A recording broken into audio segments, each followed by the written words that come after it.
Donc, bonjour Stéphanie. Allô Mireille. On est présentement dans ta boutique Kitsch. Oui. Est-ce que tu pourrais nous parler un petit peu de toi? J'ai la boutique Kitsch depuis 10 ans maintenant. Kitsch a vraiment parti de mon projet de fin d'études en commercialisation de la mode. On voulait offrir un magasin qui était abordable pour les filles de notre âge. Donc, ton idée principale vient vraiment du fait qu'il n'y avait pas beaucoup de femmes qui trouvaient leurs vêtements.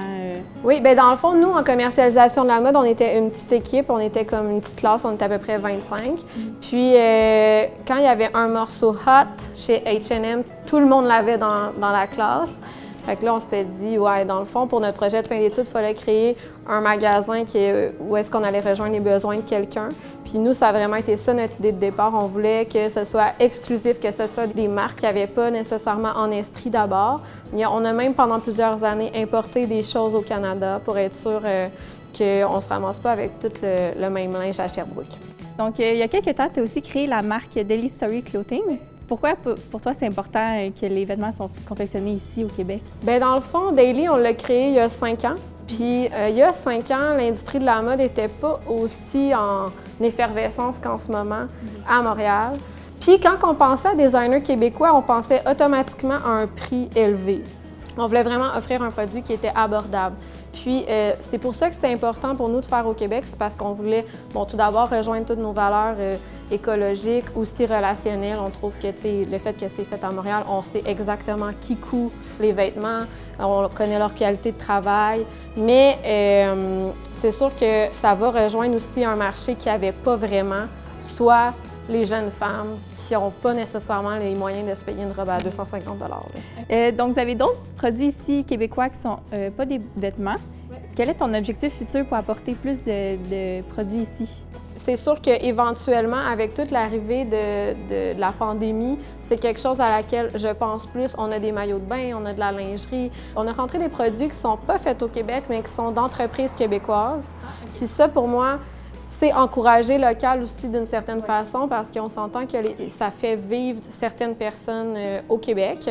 Puis je pense que c'est surtout à ce niveau-là que je vais rentrer des nouveaux brands. C'est sûr que ton entreprise a connu quand même beaucoup de changements.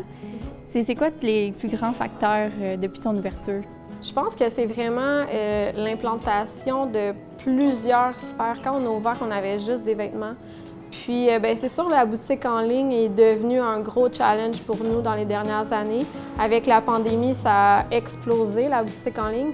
L'engouement pour les réseaux sociaux, puis le fait que, justement, les gens magasinent beaucoup sur les réseaux sociaux, c'est un nouveau challenge pour nous. Quelle a été ta plus grande appréhension face à l'entrepreneuriat? Je pense que quand j'ai ouvert, j'avais 23 ans, j'étais vraiment jeune. Puis dans ma tête à moi, quand j'allais avoir 33 ans, j'allais être vraiment une vieille croûte, puis genre, j'allais rien faire. Ça a été genre une appréhension qui a été vraiment défait avec les années parce qu'à chaque jour, il faut que je sois là, il faut que je me renouvelle, il faut que je rentre des nouvelles marques, il faut toujours que je reste à l'affût. Donc encore aujourd'hui, tu n'as plus vraiment cette appréhension-là, tu as su la changer. Puis... Oui, puis tu sais, en même temps, la cliente, elle a vieilli avec moi. Ça l'amène une nouvelle clientèle que j'avais pas, ça la rajoute.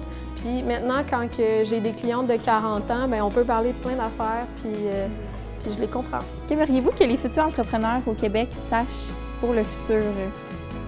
Il y en a qui pensent que faire une ligne de vêtements, c'est facile, puis non.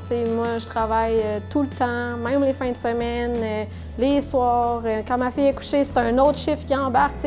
Je pense que juste la recette gagnante, c'est de savoir que tu vas avoir beaucoup d'heures à y donner, mais au final, c'est tellement gratifiant, puis je suis tellement reconnaissante de ce que ça m'apporte que je les compte pas vraiment. Mais ouais, il n'y a pas de recette miracle. Je pense qu'il faut juste travailler fort, puis y croire. Oui, c'est ça. Parfait. Merci beaucoup, en tout cas. Merci à toi!